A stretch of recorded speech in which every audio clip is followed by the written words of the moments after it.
that many of the things that surprised me were things that didn't happen in my lifetime, but happened before my lifetime.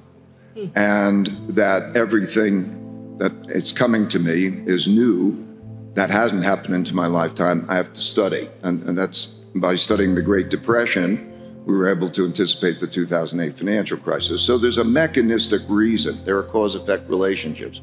And three big things that are happening in our lifetime that haven't happened before, I needed to examine. And those three things, I think if we focus on them, they pretty much encompass most. Those three things are, first, an enormous amount of debt creation, which is debt that's monetized, that has to do with the value of money. Throughout history, it's been very much the case, in all cases throughout history, that when there's not enough money, there is then the creation of money. Rome, they had gold coins and they put other metals in it and they depreciated it and so on.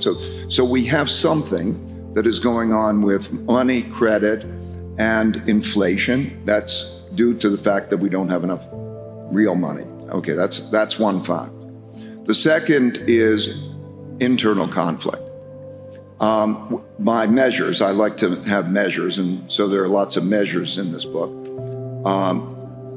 We have populism of the left and populism of the right that are irreconcilable differences. History shows that when the causes that people are behind are more important to them than the system is in jeopardy.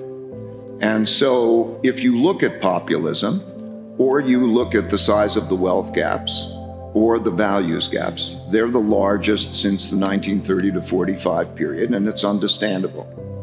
And the third is the great power conflict. We began our world order in 1945, and the pattern repeats all the time. There's a war. The winners of the war determine the world order, the rules of the game. That's why the United Nations is in New York and the IMF and the World Bank are in Washington.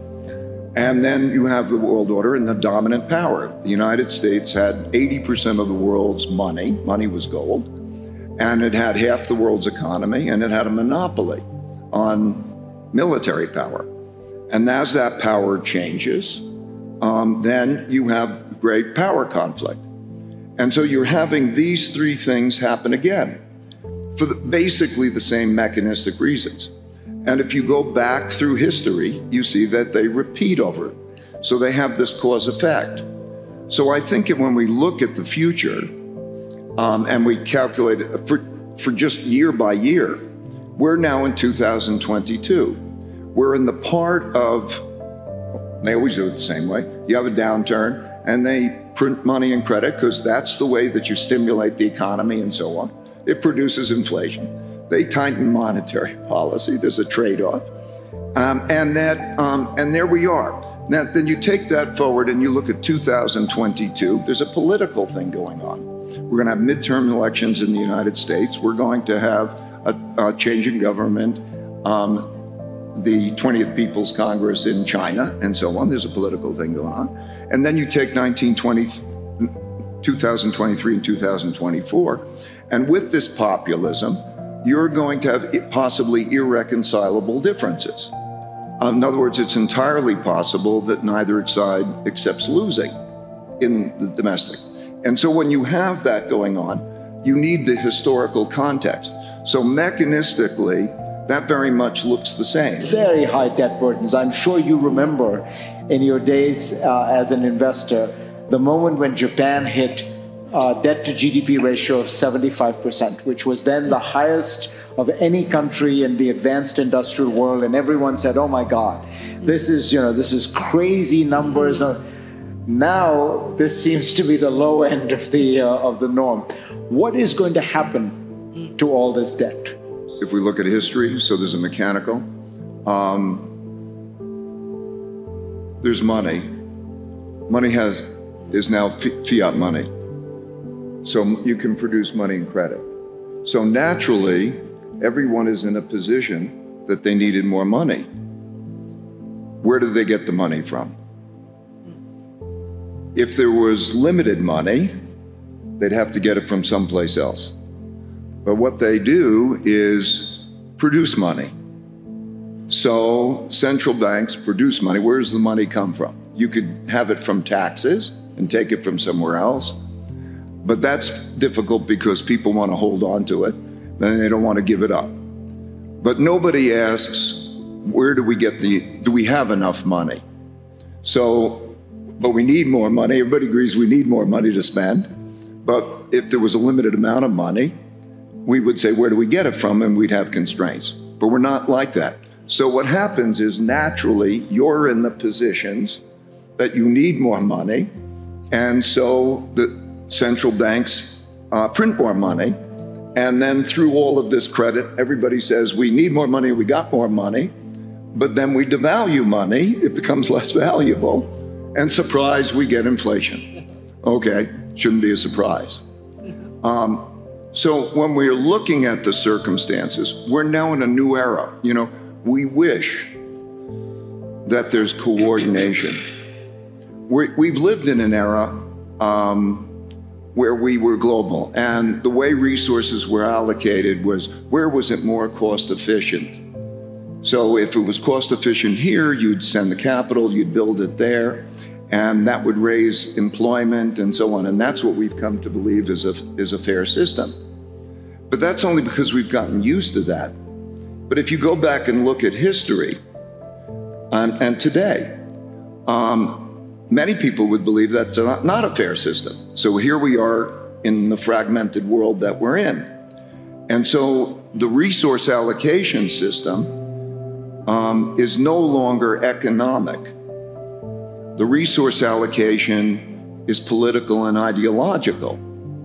So when we ask ourselves and we wish for cooperation, it's understandable that we won't get cooperation because there's a risk, there's conflicts. There's an internal conflict of civil war. So how do we redistribute the wealth within our country? So we'll have it within the country. Well, there's a hell of a fight over that, right? And so there's the willingness to fight over that. And then the same is true internationally. So what is, America first, or what is that in terms of that?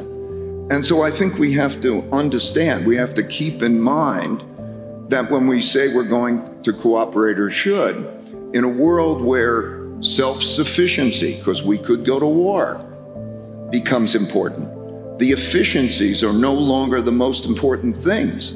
Survival is the most important thing. The possibility of a war is an important thing.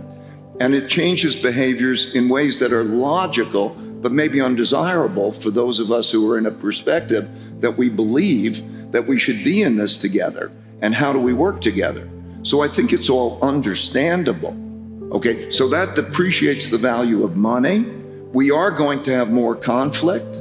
We're going to have more inflation. Inflation causes domestic political conflict.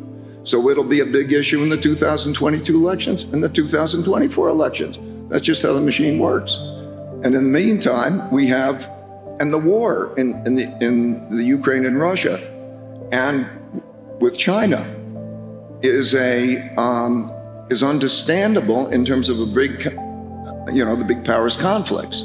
And so we see the world, if you read history and you see this happen over and over again, you see the world is now breaking up into sides. It's like there are allied powers and there are axis powers and there are neutral powers. And those ideologies become the dominant consideration. So it's entirely possible, for example, that we could see in China and so on, that it's no longer desirable or politically acceptable to do business in China.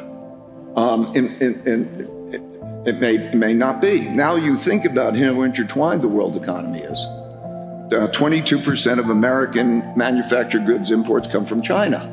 So not just imagine the implications for inflation and the inefficiencies. That's just mechanistically what's going on. So as a mechanic who is looking at next year and the year after and where we are in that thing, I'm just saying it's undesirable. And the unimaginable is becoming increasingly probable. 嘿，大家好，希望你喜欢这集的内容。我平常在看的 motivational video， 就这种励志的影片，或是一些名人的演讲，到 podcast。那很多这些 podcast 呢，它可能是1个小时到2个小时，甚至于有些呢还到7个小时哦。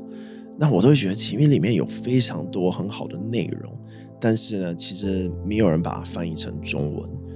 所以我就想说，透过这个企划呢，剪出一个很短的一个视频，但最主要的呢是透过这个视频，让你会想要去看原作，然后呢和原本的影片，然后去支持原本的影片哦。